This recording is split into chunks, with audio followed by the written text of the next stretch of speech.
Do not adjust your television. What you are about to experience is stranger than fiction.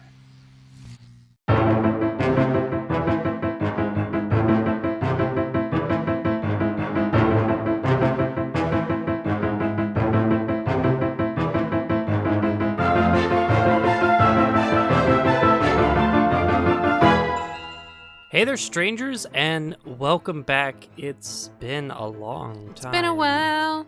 I am your co-host, Devin, the writer and editor of Channeling Spirits, with... And I'm Heidi, and I talk. At people in Channeling Spirits. I'm the voice.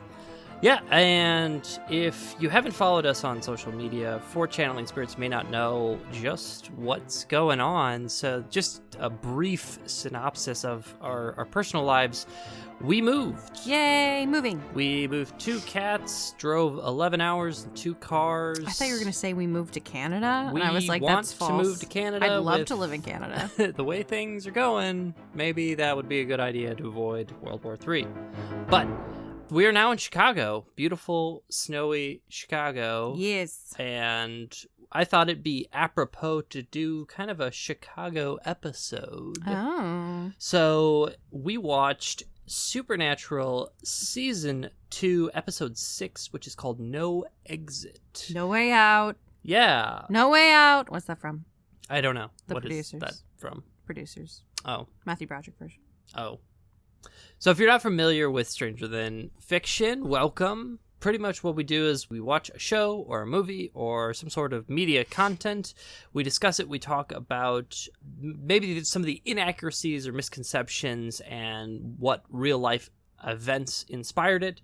So with this, we're going to talk about H.H. Holmes, Ooh. a very well-known serial killer. And maybe we'll talk about whether he really is a serial killer. Dun dun dun. What? Yeah, we'll get there. That's something I want to bring up. I want to present you with some facts, some fiction, and we'll go over that.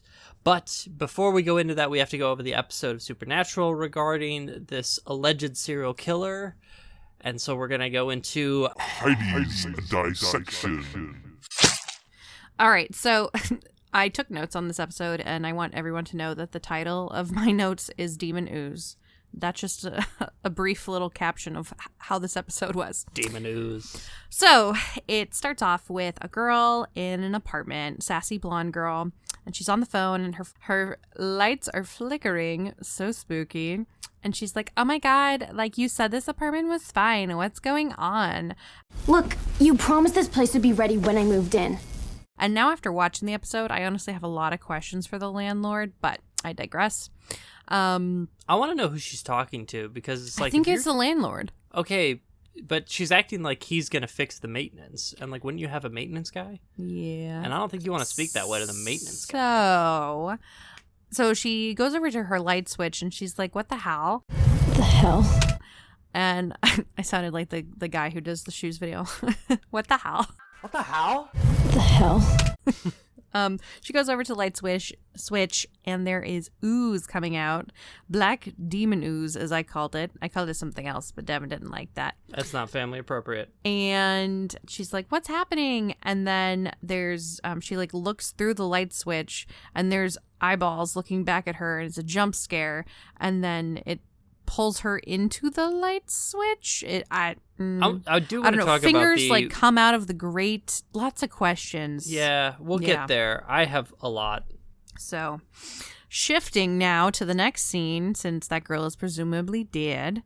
We've got and just a heads up. So we had been trying to do Supernatural in a relatively like chronological order of release and focusing. We haven't even gone through season 1, and so we've seen 1 and 2, but they like do in the like previously on Supernatural that they had gone into a saloon and met. The boys had met their dad's old friend, maybe lover, questionable, Ellen, the bar owner, and her daughter, Jo. Yeah. So Ellen and Jo are fighting, and because basically the daughter, Jo, is like, I want to be a demon hunter, and her mom's like, nah, that's not happening. No, there's demon ooze. Yeah, there's demon ooze. Pretty gross.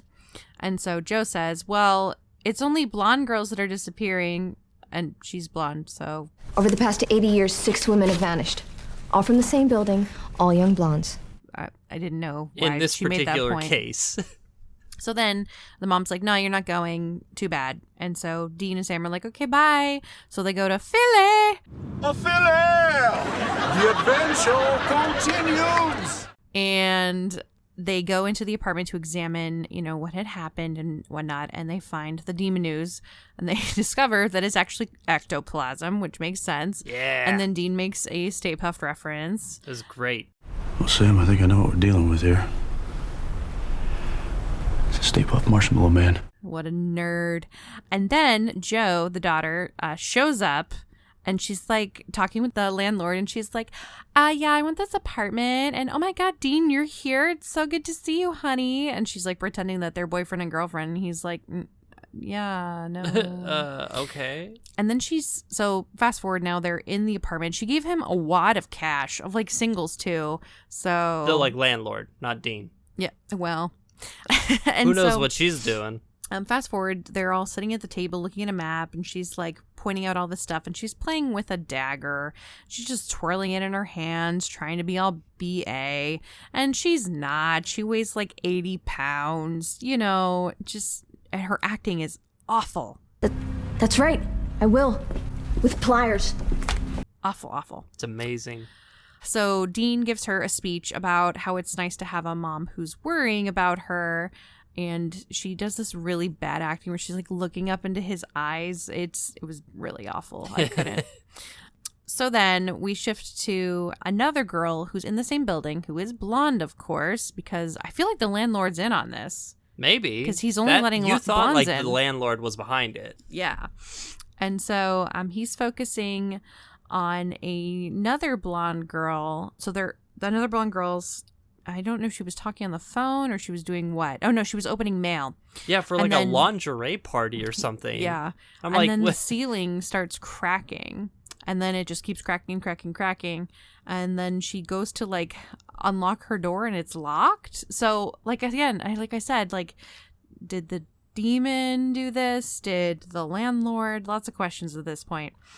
Anyway, and her phone, of course, isn't working too. And the lights are flickering. And then she gets pulled into the grate. Lots of fingers come out of the grate, and they're like blah blah blah. But again, so how does she fit in the grate? Well, his hands barely fit in the grate. So if he's a ghost, sure, he could become apparently corporeal and incorporeal at will. Fine, but that doesn't mean you can phase people through walls. This isn't Harry Potter. You can't just apparate, okay? And it's not like at any point they're like, oh, this is the door that he takes them through. It's like, nope. Now all of a sudden they're just vanished. Yeah. So now Dean is back to hanging out with Joe, and he's like, here's a bigger dagger. You call that a knife? This is a knife. That's not a knife, that's a spoon. All right, you win. I see you've played knifey spoony before. And she's like, the small dagger was my dad's. Wah. Yeah. And again, the acting here. I literally wrote just acting is awful. That's right. Yeah, she's great. So they discover that the building next door to the apartment where all of the blonde girls are disappearing happened to be a prison, and that the field that they're or where they are, the building was a field where people were murdered. Hung. Yes. Well, that is murdered. Inmate. Well, that's a whole ethical quandary. But yeah, this field was where inmates were hung, and it was next to a prison. Well hung. And so they discover somehow so they look up the prison manifesto of okay, who was hung in this yard? And one of them happens to be H.H. Holmes. So They were like, haha, it's clearly him, because who else would be murdering only blondes? I understand, okay, so he's, because they talk about the fact that, in order to produce ectoplasm in this universe, you have to be, a substantially evil, powerful or malevolent spirit. I mean, to make this stuff, you have to be one majorly pissed off spirit. And I guess they just kind of put two and two of, the only one on this list that could have done that, then, therefore, is H.H. Holmes, which is a stretch, but fine. Let's go with it. Yeah. So They're like, haha, the ghost or the demon is H.H. Holmes. It's a ghost. It's not of a him. demon, it's a ghost. ghost. I know. I was getting there. What I was wondering, though, if that's the case, then who built this booby trap of a building? Because they later go into a scene where they're walking through all these, like, hidden walls and stuff behind the apartments. So, like, who built the ghost of H.H. Holmes did not build this, you know what I'm saying? Yeah, and H.H. Holmes didn't even build his murder castle. So it's not like he was an evil architect. Like Evil architect. You know, it doesn't make any sense. I get that they're trying to go with the fact that, like, oh, well, this is how he, like, killed his victims, allegedly, and therefore then this building also has that, which doesn't make any sense because it would have been built after his execution. Yeah, which is why he's haunting that spot. Yeah, so none of it really makes sense when you actually stop and think about it, as far as, like, how he got these girls into this torture dungeon, killer dungeon, why this was built, because this also takes place in Philadelphia, and the murder castle was in Chicago, so it's not even like you could claim, like, oh, well, he's haunting his old... Nope, it doesn't make sense. So they're walking through these halls, these hidden walls, right? Yeah, they're, like, in between the hallway, like, in the walls, I guess? Yeah, they're in the walls walking through, and it gets to a point where it gets too slender, and of course, Jo, being the 80-pound little girl that she is like, I can keep going through, Dean, you stay here. And he's like, well, I don't really have a choice, so bye. Yeah. I'll just let you go. Also, what if H.H. Holmes just showed up in those walls? Because, like, he's a ghost. He's not bound by, like, physical limits. It's just interesting. And so then, of course, you know, Jo goes down this, like, really dark corridor, and then, like, down below. Yeah, she finds, like, a hole, and she's like, I'm just gonna go down this hole. And Dean's like, no, stop, wait. And so we find out that the wall starts oozing around her, and she's like, oh no. And of course, Dean is on the phone with her, and he's like, what do you mean, oh no? And she's like, bah! And so then Dean gets out of the walls to start breaking the walls. Yeah, he, like, runs downstairs, and, like, he just has a sledgehammer, which I wasn't paying attention, but I really hope he was just carrying that in the, like, inside the walls. Right? Just in case. So he's breaking all the walls, and he finds her phone, Jo's phone, and he's like, Jo, where'd you go? Which she she dropped no Jo, her no mo. phone, but not her flashlight. Just convenient item dropping. It's true. So then Jo's mom, Ellen, is calling Dean, and she's like, where's my daughter? And he's like, yeah, she's here, and she's been taken by a ghost. Sorry. Oops. I'll get her back, though. And Ellen's like, I'm coming for you and your little dog, too. Nah, she just flies out. Is Sammy the little dog? Yes, yeah, he is. He's a bitch. He's kind of like a puppy. I know, I love him. So cut to Jo laying down flat, and she just has her flashlight in her hand so she can look around conveniently. Yeah. And she's like, hello, is anyone there? And then the girl who recently got taken, who we find out her name is Teresa, she's like, yeah, I'm here, I'm Teresa. And she's like, okay, well, we'll get out of here. I came to rescue you, but I failed, but I've got friends. And then, of course, the ghost of Holmes starts walking in, and she's like, oh my gosh, it's fine. And then he decides to rip part of Jo's hair. They're in these, like, coffin type things in the walls. Again, he's ghost, like, whatever. And so he reaches through a grate and, like, rips her hair out. Which, ow. Oh, yeah. Ow is 100% correct. And also he also, like, feels her up at one point. It was really uncomfortable. He's, like, feeling her arms, and he's like, you're so pretty. You're so pretty.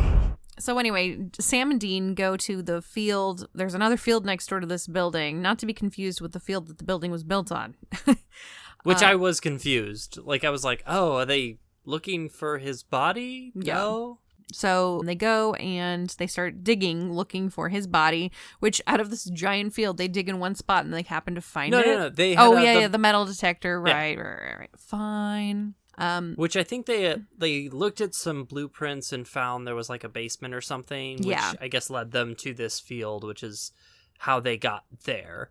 Now, I guess maybe the blueprints said it was made of metal, and then therefore they knew to have a metal detector? Is that just sitting in the Impala? Yeah, just in case. So they find that it's like a hatch. And so they go down into this hatch, which leads to the basement. And H.H. Holmes is there. He's feeling up Joe, like, you're so pretty. He's literally like, you're so pretty. And he starts like grabbing her arm. And so she turns and stabs him with her dad's magic dagger, which she happened to have on her. Sure. Yeah. Again, what? And then he starts to suffocate her. And Dean and Sam show up and shoot him. With like rock salt from a shotgun. Yeah, so it just like pushes him back temporarily. Yeah. And then they get Teresa out, they get Joe out, and Dean's like, hey, so you know how you wanted to come and be bait, and I said it was a bad idea? Well, now I'm going to have you do that because it's the only option, I guess. Remember when I said you being bait was a bad plan? Now it's kind of the only one we got. Yeah. So Dean uses Joe as bait, so she's just sitting there. Again, bad choice, Dean, whatever. And so H.H. Holmes shows up, and she jumps out, and they make a circle of salt. Yeah, I guess somehow... Where did they set that up? Unseen to the viewer, at some point, they set up this contraption that would drop a ring of salt around... H.H. Holmes. Yeah, H.H. Holmes when he's about to get Joe.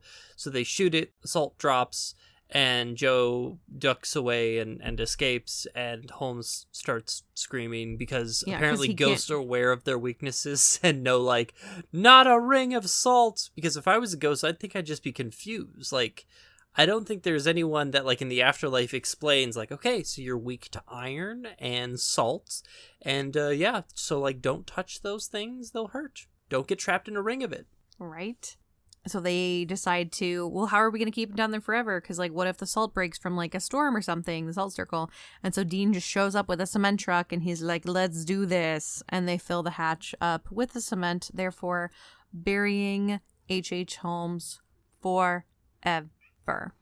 So, I mean, a different episode, a little bit more back to, like, the ghosts, which I feel like in Supernatural, I feel like ghosts are kind of boring. I like a lot more when they go after, like, monsters. I think the demons later get overplayed. Mm-hmm. But what did you think? How many spirits would you give this episode? You know I'm always so harsh. I Just know. because I really did not like Joe, I give it a 4. I'd give it a 5. And I'm not just trying to do the one-up you. I genuinely was like, this is like it's not bad. Mm-hmm. It's very, I mean, I think it has some flaws, but I think there's some fun stuff. Like the ectoplasm is fun.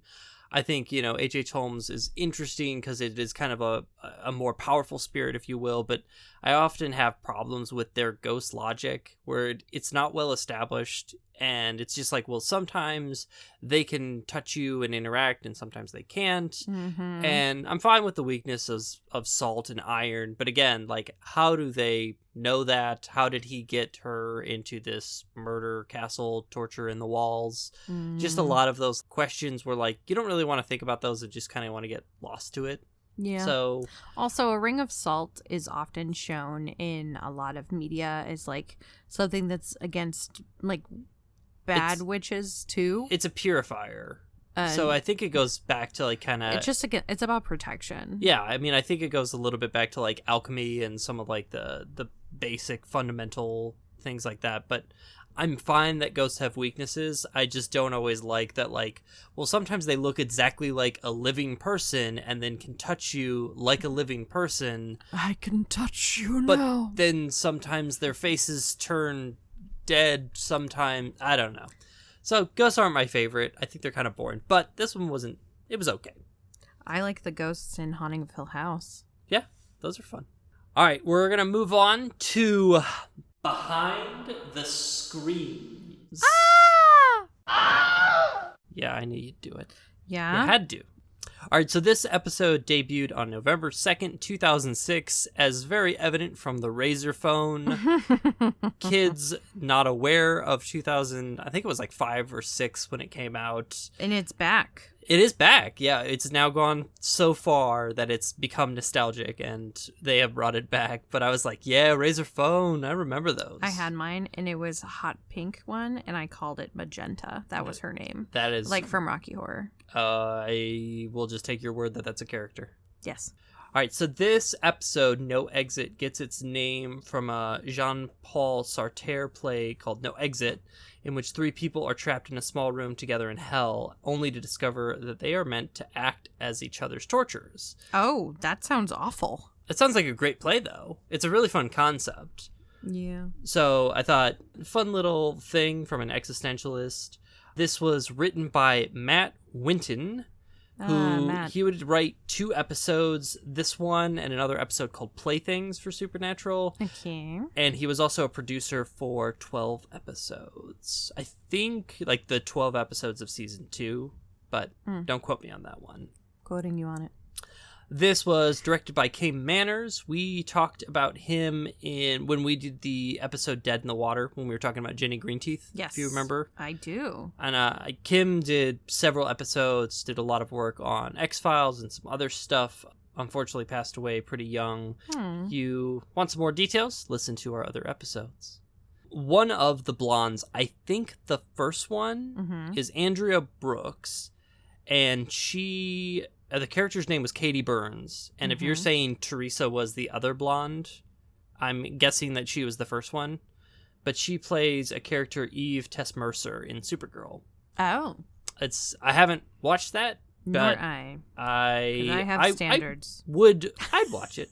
I know you would. I like Superman. I like superhero shows. Meh. So, fans of Supergirl, she had her start back in, or maybe not start, but she appeared in this for a brief little bit. One of the photographs that they showed as a victim of H.H. Holmes was not actually one that was one of his victims. It was a victim of Jack the Ripper. Oh. It was Elizabeth Stride, and she was killed in 1888. So there's this big theory that H.H. Holmes and Jack the Ripper are one and the same. Oh, I thought you were going to say that they were besties. I mean, it's about as logical as I think calling them the same killer. And we'll talk a little bit about why I don't think they're the same and why Holmes is debatably not a serial killer. But I'll save that for a little bit. But pretty much handwriting samples from Holmes and the famous From Hell letter by Jack the Ripper, they have allegedly a 97% match. So it is kind of weird that the handwriting matches. If the handwriting matches. And pretty much other people think that Holmes was a medical student. I don't know if he got a full doctorate, but he did a lot of anatomy work. And there's a lot of theories that say the Jack the Ripper murders, because they were probably done almost surgically or very specifically when he was taking out certain organs. That's interesting. That it had to be done by someone who was pretty well versed with anatomy and maybe a medical or doctor. Doctor. And so there is also, I guess, this blind spot in kind of Holmes's history that a lot of the Jack the Ripper murders, or the ones that are pretty canonically done by Jack the Ripper or believed to be done, nobody really kind of knows what Holmes was doing. Why he would just fly over or take a boat over you'd have to take a boat over to England to murder a few prostitutes and then come back home. Yeah, that doesn't sound viable. There's also a lot of other things. I don't know if this photo of Elizabeth Stride was intentionally trying to connect that theory, or if it was just kind of like hey, that's a victim in the 1800s of a serial killer or a mass murderer. Let's just put it in. Don't think too much about it. But interesting little connection there. And lastly, as you mentioned, ectoplasm. They have a great line referencing Ghostbusters, which made me tremendously happy. No. But ectoplasm's kind of interesting because from what I recall, ectoplasm was like a substance that mediums would allegedly like excrete when conjuring or channeling spirits. Hey. And it was Ghostbusters that I believe kind of brought that to the common parlance and also like attributed to like ectoplasm occurs when there's a spirit of substantial strength or energy. So they're clearly kind of going on that lore, but it was not black, not until the video game, but fun little line about Stay Puft, and it made me happy. You should watch it just for that. You make me happy. Oh, you make me happy. All right, so now I want to do something a little different. We're going to move on to the truth.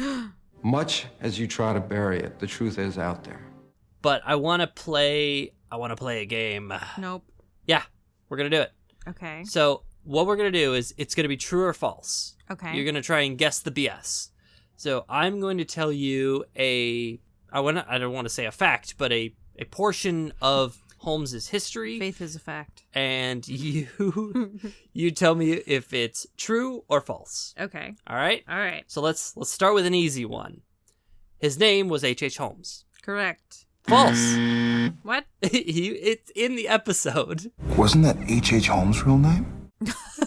It was even. I was too busy taking notes. That's the name that they see when Sam is going through. His real birth name was Herman Webster Mudgett. Oh. Yeah. So, okay, not doing so well. At the end, maybe I'm not going to keep track of how many you get right, but in the editing, I'll tally up a total. So he was said to be unusually intelligent at an early age. He expressed an interest in medicine, which reportedly led him to practice surgery on animals. Is that true or false? True. False. I'm not doing well. There are no eyewitness or historical reports of his childhood that mention him torturing animals. The idea or the common animal abuse that happens in serial killers like Dahmer and Bundy, that never happened with Holmes. So that's, some people have tried to like retroactively but apply. like if you hurt animals, you're a serial killer. Yeah, like that can be an indicator of, psychopathy or what may be a serial killer. But that there's no record of Holmes doing that. His father abused him, which may have led him to be a serial killer. That's true. False. Again, there's no reports of that. There's just more people being like, oh, well, if you're abused, then therefore you'll be a serial killer or something like that. Nope. Nothing of the sort. All right. He married his first wife when he was 17. False. True. I knew that was going to happen. Her name was Clara Lovering, and they had a son, Robert, who was born 3 years later when he was 20 years old. Wow. He killed his first wife. Oh. Is that true or false? True. False. I don't know if I'll need to do a counter because so far it's just all wrong. I hate this. Okay, no, this is great. So Holmes allegedly treated her violently, and then she moved back to New Hampshire, but he did not kill her. Here's a story. Holmes poisoned a boy while working at a drugstore in Philadelphia. Is that true or false? False. Maybe true. God. So the boy died after taking medicine, which he purchased at the store that Holmes was working at. Holmes denied the involvement, but then immediately left the city. So he had also previously fled Moores Forks, New York, after a rumor spread after a boy had disappeared after being with Holmes. And Holmes pretty much claimed that the boy went back to his home in Massachusetts, but both are really suspicious that it's just like all of a sudden he just kind of pieced out. But who knows if the circumstances were really just violent and he fled for his own safety. I don't know. So that one's kind of a little bit of a mystery. I'll give you that one because no one really knows. Okay. Before moving to Chicago, he changed his name to Henry Howard Holmes to avoid being exposed for his scams and victims. True or false? True. That is true. Haha. Yep. 1866, Holmes killed his former medical school classmate, Robert Leacock, for insurance money. True or false? Leacock. True. False. So Holmes actually confessed to this murder when he was arrested, but Leacock actually died in 1889 in Waterford, Ontario, which would have been 3 years after he allegedly was killed. Gotcha. He killed his second wife, Myrta Belknap. True or false? True. False. He actually never finalized his divorce with Clara, his first wife, so technically... Well, he didn't have to because he killed her. No, he didn't. Oh. Remember, he was violent with her, and then she moved away. Sorry. So then he couldn't, get a hold of her, and she may have been served papers for the divorce, but they never officially divorced. And so he was actually married to both women at the same time. Naughty. And then he had a daughter, Lucy, and they all actually lived in Wilmette, Illinois. Fun fact, Wilmette is where Fall Out Boy is from. Yeah. Did they murder people too? Maybe. Holmes built a murder castle. Holmes built an apartment building in Chicago. They called it the Murder Castle. False. He didn't build it. He had it built. Okay. That's correct. Yes. Aha. I mean, it was built. Yeah, I know. Okay. So he purchased an empty lot and constructed a 2-story mixed-use building with apartments on the second floor and retail spaces on the first. All right, now, true or false, he used the murder castle to lure World's Fair guests into his hotel to kill them. True. False. He actually went to investors about adding a third floor to act as a hotel for the exposition, but that third floor was never completed. So kind of hard to lure people in the World's Fair when that hotel never happened. Gotcha. He sold skeletons of his murdered hotel victims. True or false? True. False. And this is a little bit of where people get a misconception about what he actually did. The story goes that he didn't want anybody mutilating his corpse because, it's what he used to do. So in 1882, he entered the University of Michigan's Department of Medicine and Surgery, and he passed his exams. So he worked in the anatomy lab and did supposedly commit grave robbing to supply medical cadavers. And he also admitted to using cadavers to defraud life insurance companies, but it's not believed that these were any of his victims. They were just, he just dug up bodies of people that were already dead for whatever means. But the story is that, he murdered people and then sold their skeletons or their remains, and that is not true. Le false. The murder castle had secret chambers, trapdoors, gas chambers, soundproof rooms, and a basement crematorium. The whole place was a death factory. They had trapdoors, acid vats, quicklime pits. True or false? Correct. False. What? Yep. What? This one really broke my heart because I totally thought this was true.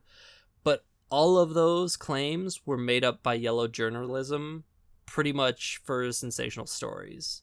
So some stories say the hotel had over 100 rooms. It was laid out like a maze with doors opening to brick walls, windowless rooms, and dead-end staircases. Allegedly, there were hidden rooms, but the only hidden rooms he had were actually used to hide furniture, which he had bought on credit, and he didn't intend to pay for. So if someone came looking and be like, no, you bought this couch. He's like, I don't know what you're talking about. But he never used those hidden rooms to secretly murder people. Well, that's disappointing. So the question, true or false, was anyone killed in the hotel? Yes. True. Yes. His partner in crime. His partner in crime? Never mind. Are you trying to read up? Are you cheating? Never. Get out of there. So he had a mistress, Julia Smythe, and a daughter, Julia. Pearl. Both. How many kids does he have? This was a mistress. Pearl was from Julia and another marriage or relationship. Okay. So this was what he. We'll get there, but they both mysteriously disappeared on Christmas Eve, 1891. It's believed that Julia died while having an abortion conducted on her by Holmes. Oh. And pretty much Pearl may have been poisoned to hide her mother's death. But if that's true, then Holmes I wouldn't say murdered her in the way that we often think of murder, if that makes sense. Pearl, maybe, but it's hard to say because nobody really knows what happened to them. Emmeline Seargrand was another mistress who disappeared in December the following year. Minnie Williams was convinced by Holmes to sign over her property deed in Texas, and both her and her sister Annie were not seen alive after 1893. So, kind of like in Supernatural, Holmes did allegedly kill a lot of women. And his victim flavor of choice, pretty petite blondes. But I don't believe that there was any sort of connective tissue, like they were all blondes or a certain type, or he was necessarily murdering them for enjoyment. A lot of this had to do, either scams and maybe... like insurance money and stuff. Yeah. And, the abortion, might have been a whole separate case. So 5 people disappeared and were involved with Holmes in some way. And it's not totally clear, what happened to them. But didn't he admit to killing over 24 people? Stop reading ahead. No, I knew that. Wikipedia. I knew that. Get out of here. All right, next one. Holmes killed his 3rd wife, Georgina Yolk. True or false? False. All right, you're on to me. Yeah, he was also still married to Clara and Myrta. What a hoe. So he was married to 3 women at once. That's illegal. No, he just kept getting married, maybe under different names.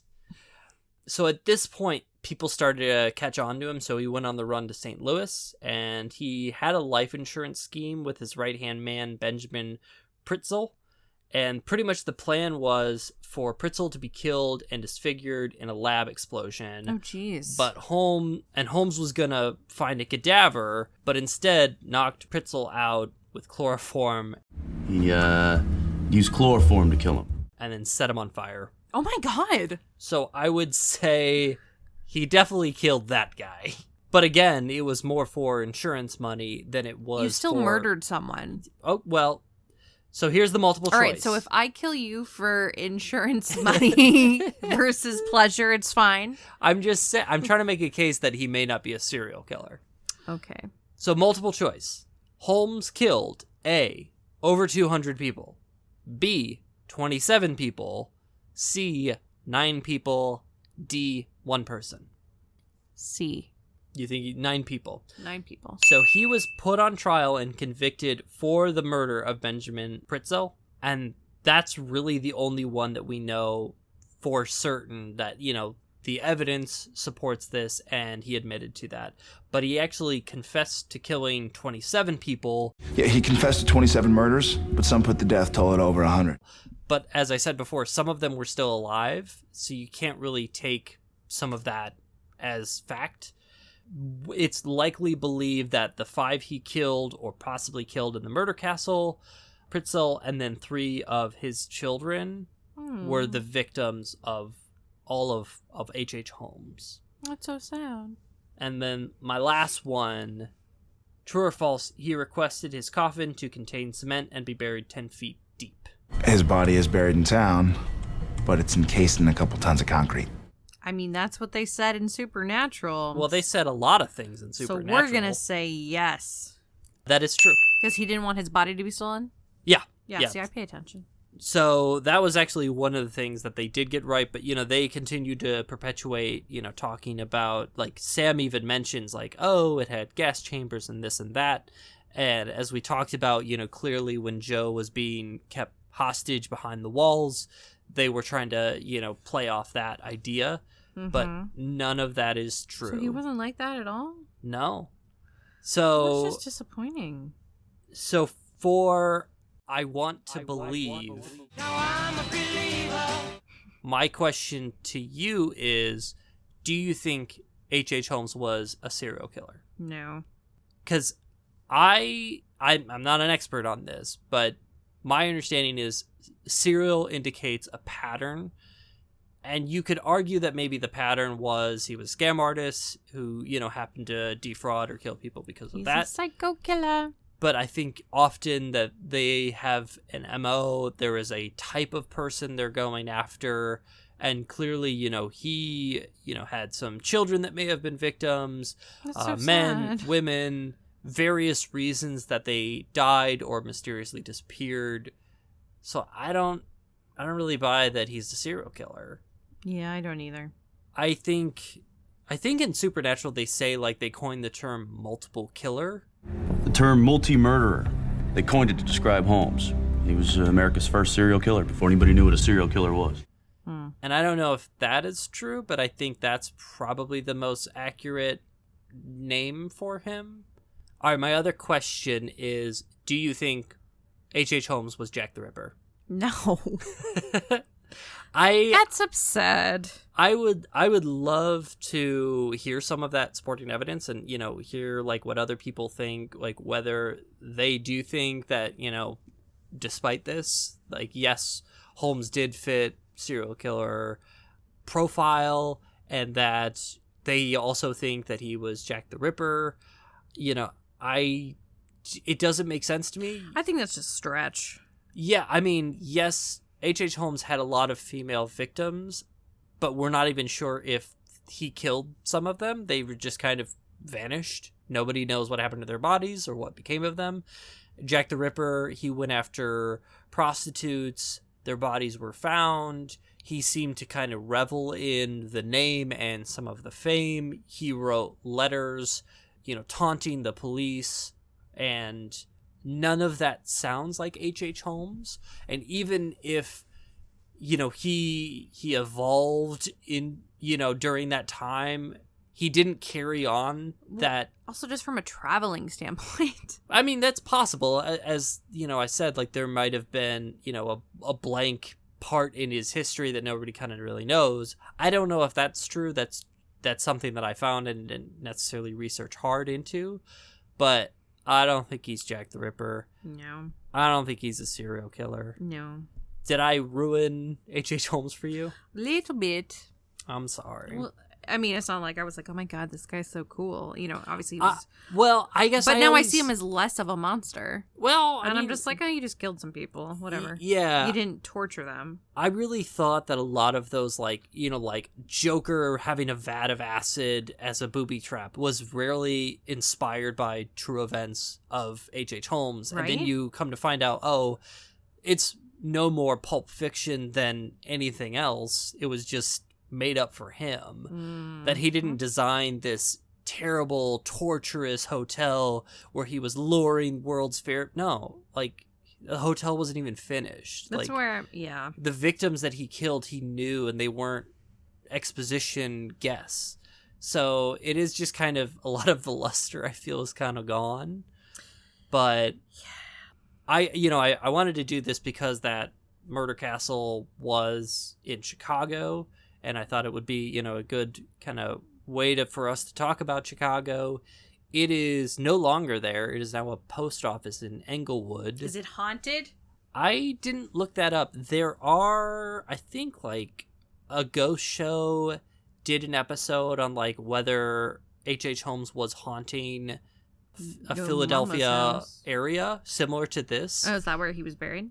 Yes. So okay. he was hung and executed in Philadelphia. So that is true in Supernatural. All right.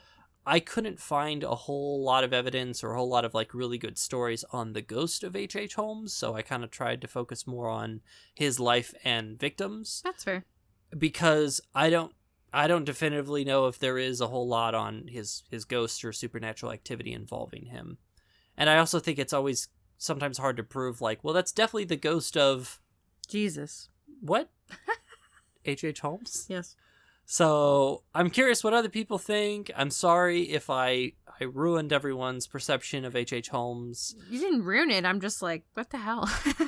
Well, it's just one of those things that the myth has become more well known than the actual man. I don't like it. I don't like that he murdered people, whether it was insurance scam or not. Yeah. But let me know what your thoughts are. And we're gonna be in Chicago for a while, so forever. If you want to come visit us, we'll go and visit the Englewood post office. Go see if it's haunted. Actually, I personally would not go to Englewood, but that's just me. All right, so we'll wrap it up there. Thank you so much for joining us. I'm Devin. I'm Heidi. And thanks for joining us. We'll see you next time. Bye.